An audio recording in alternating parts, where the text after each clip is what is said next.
What's up, everybody? It's your favorite Boombox's favorite nerd, and today we are looking at the Hasbro Transformers Kingdom Blaster. This is all known to me from Paul C. He sent it with the Soundwave, and I'll be able to finally send back his masterpiece Skiz after I review this guy. So, just the end of an era. Skiz has been with me now for some time because I've been waiting for these guys to send them all back at once. So with that being said, let's not waste any more time and get to it, but in order to get to it, we need to get to accessories. He comes with his signature blaster. I think he actually has one of the more iconic blasters from Transformers. It's sculpted well enough with no paint on black plastic. He'll hold it just fine. He can store it on his back in this peg, which I actually think is a pretty cool look, kind of Megatron-esque, maybe even in the center is kind of cool.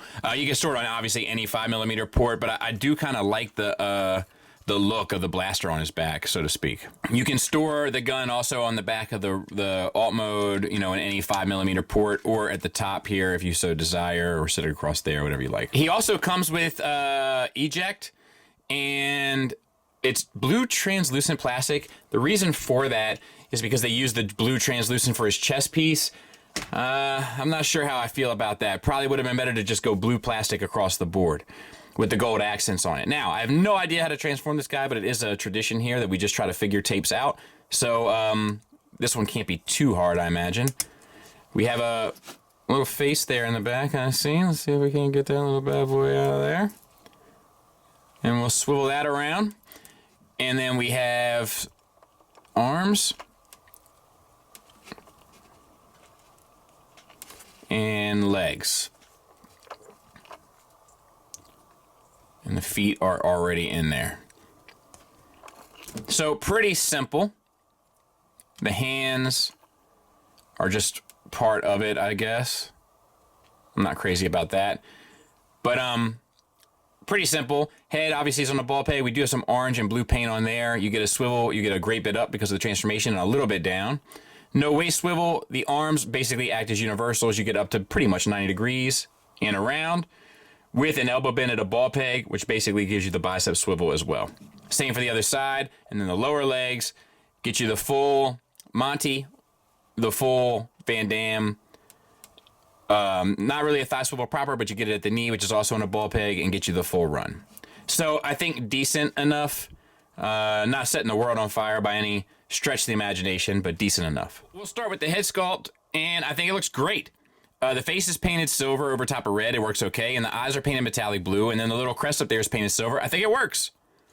Looks pretty good to me. We have a ball peg for the head. Get you a swivel, a little bit up, a little bit down. The chest piece is translucent plastic, right? So the yellow is painted on and looks vibrant and perfect. And then the red Autobot symbol is on top of that. If you press in your buttons here, a little odd to the G1, you get the tape deck that opens up. And we've already talked about the tape. So that all works nicely. And you get a fair amount of paint on the chest. For the shoulders, we have universal joints. That gets you up to 90 degrees. And swivel around for 360. We have a bicep swivel with a hollow piece there. We have a 90-degree elbow bend with a hollow piece there. I do like the hand. No wrist swivel, again. But I do like that the hand has a trigger finger on it. I dig that a lot. That's an improvement. A little black accent piece in the shoulder. Same for the other side. We have a waist swivel, and we have universals for hips. I'll go ahead and back out now. That gets you the full Van Damme, and if we move the butt flap, gets you the full Monty. We have a thigh swivel, red accents on the hip that look good, and we have a single knee joint that gets you 90 degrees. A couple little breakups in plastic along the way. Does a pretty good job of breaking up all that gray in the lower legs. No ankle tilt, but we do get a toe tilt down, which will act as such, and a toe tilt up, which once again will act as such, and then a proper ankle rocker. So that's nice. And I like that these kind of, I mean, I like, you can, you know, sometimes like a boombox looks like the speakers are kind of like pointed in. I don't know, maybe you do, maybe you don't. And then there he is from the back, couple black accents to come through. Anyway, it looks nice enough, I think.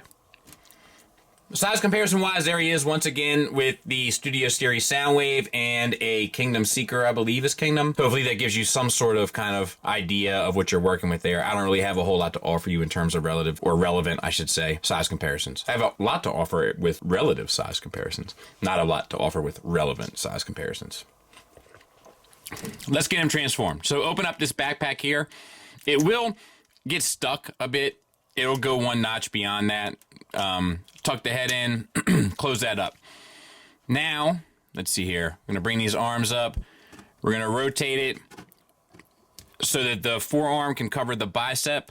In order to do that, you gotta move the hand out of the way. So like that, and then back down. So same on this side. We're gonna cover up the bicep, and we're gonna get the hand out of the way. Spin the waist 180. Then we gotta do some flipping. Flip the feet in, flip your speakers around, which I'm not sure you really need to do, to be honest. I think I prefer the other look, but doesn't matter. All right, and then we're gonna flip this up.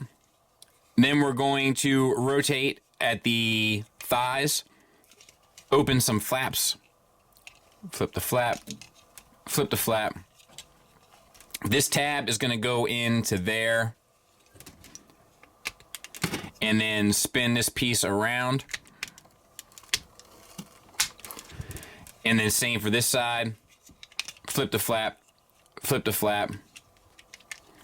This tab goes in underneath.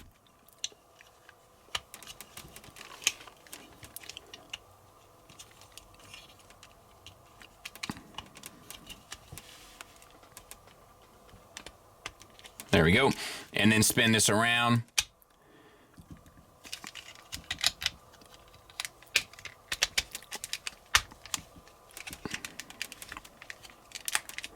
And then flip this flap down. I don't have something quite right here. And then the last thing you want to, let me get this situated. There. Then bring this down. Take these pieces on the back, flip them up, and swing them towards the center. And they'll interlock. You're good to go. I'll clean it up. We'll take a look at it. And there it is in alt mode, and I think it works pretty well. I think it's pretty successful. I think it pulls it off, you know, with very limited movement. I think that it, you know, it kind of dumps all of its interest into the front and then sort of denies the back. But I think that that's okay because most of the time that's what we care most about, right? I think that's a worthwhile sacrifice to make. And I think it does it pretty effectively. I don't really have anything negative to say about it. You can flip that open. You got the little tape coming out. There it is next to Tiger Tracks. What more do you want? I think it's well done. So we'll start with the negatives. The negatives are, once again, there's some really simple and easy to overcome articulation hindrances. He really should have wrist swivels. There's also some hollowness that's just sort of insulting, offensive, really, in the forearm that a panel would have fixed. And then Eject, I think we should view more as an accessory, but if you didn't, I think there's a lot to criticize about him as well. But because he is an accessory, I'm feeling more lenient today. I do think that they should have gone with a light blue plastic for the windshield or the chest plate, which would have allowed them to use a light blue plastic for Eject as well. I think that was an oversight, and that's about all I got.